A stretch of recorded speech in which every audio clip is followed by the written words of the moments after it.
Okay, so this is a question for Dan McClellan. All right, let's see it.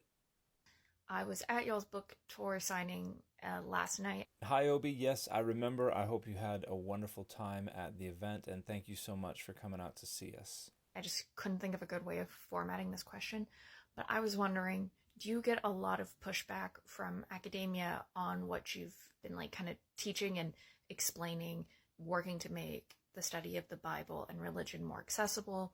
Because I know that in videos done by Andrew from Religion for Breakfast, he was talking to John Green about how you have to be very, very specific on the wording, especially when they were doing Crash Course World Religions. So I was wondering if you do get a lot of pushback for like either making things oversimplified or they don't agree with your translations. I was just wondering, do you get a lot of that, or is it more of a yes, keep going, and more people that generally have their eyes on this, the better? Hey, thank you so much for a wonderful question, Obi. There are certainly colleagues of mine who have criticized me in the past for what I'm doing, but I can probably count them on one hand. Overwhelmingly, my colleagues are very supportive of what I'm doing, trying to communicate about biblical scholarship to the public, and that involves using less technical, less jargony language, which sometimes increases the ambiguity, the opportunity for misunderstanding, and sometimes that's what scholars are getting at if they do criticize me. Other times it's because they don't like my methodologies or they don't like the conclusions I'm drawing. But again, that's phenomenally rare. And when it does happen, I try to take seriously those criticisms and try to see where I can improve what I'm doing without necessarily having to retreat to more technical and jargony language. I think Andrew's absolutely right that as scholars, we do have to be very specific and very precise in order to be able to communicate about very complex ideas in as succinct a way as possible. And sometimes that means using non English words or abbreviations or very technical terminology. So, for example, my Oxford master's thesis was entitled Anti Anthropomorphism and the Forlage of LXX Exodus. And for a scholar who has worked in textual criticism of the Septuagint, that makes perfect sense because they're aware of this concept known as anti anthropomorphism, which is opposition to the idea that God has a body.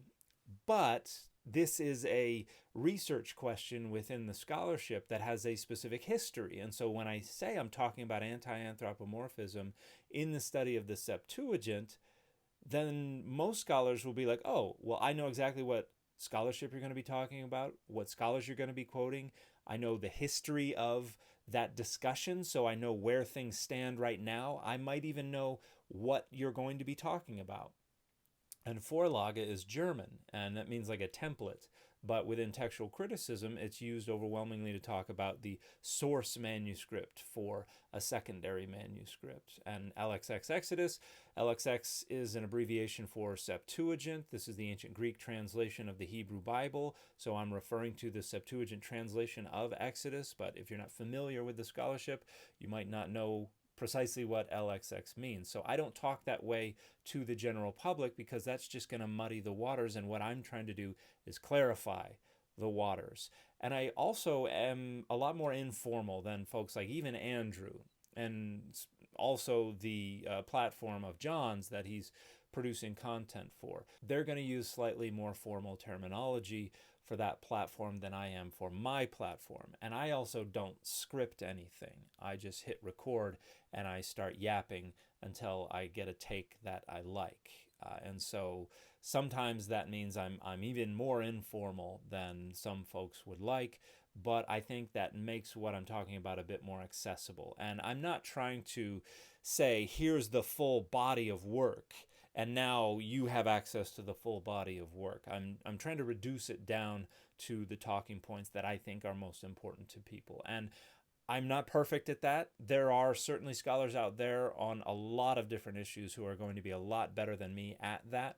But I'm doing the best that I can with the resources that I have, and hopefully it makes sense to y'all, and hopefully it is achieving my rhetorical goals for y'all, and hopefully I continue to get better at it. So thank you so much again, Obi, for the question. I appreciate it. And again, I do very much appreciate you coming out to support us at our events in LA. And I hope you had a wonderful time. And the fit for this video is Chip and Dale.